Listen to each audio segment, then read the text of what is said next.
Target heart rate అనేది మనం exercise ఎంత చేయాలి, ఎంత చేస్తున్నాం అనే దానికి ఒక ఇండికేషన్ అనమాట. యూజువల్గా దీని క్యాలిక్యులేషన్ ఏంటంటే 220 minus age. For example 50-year-old man అనుకోండి, అతని target heart rate 170, 220 minus 50 is 170. So ఒక మనిషి అడిక్వేట్గా ఎక్సర్సైజ్ చేస్తున్నాడు అనేది ఇండికేషన్ ఏంటంటే 85% of his target heart rate. 85% of 170లో తను హార్ట్ రేట్ని ఒక 5 to 20 minutes దాకా, అంటే ఎక్సర్సైజ్ కెపాసిటీని బట్టి 5 to 20 minutes దాకా దాన్ని అలా సస్టైన్ చేయగలిగితే అడిక్వేట్ కార్డియాక్ ఎక్సర్సైజ్ చేస్తున్నాడని మనకి తెలుస్తుంది అన్నమాట.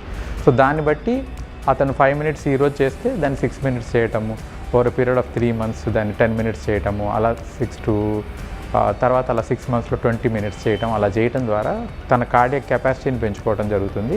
So safety of the exercise పెరుగుతుంది. At the same time objectivity పెరుగుతుంది. నేను ఈరోజు ఇంత నడిచాను, ఆ రోజు ఇంత నడిచాను అని కాకుండా he will know that how much he has progressed over a period of time. ఎంత మార్పు జరిగింది, ఎంత బెనిఫిట్ జరిగింది ఎక్సర్సైజ్ వల్ల అనేది మనకు తెలుస్తుంది.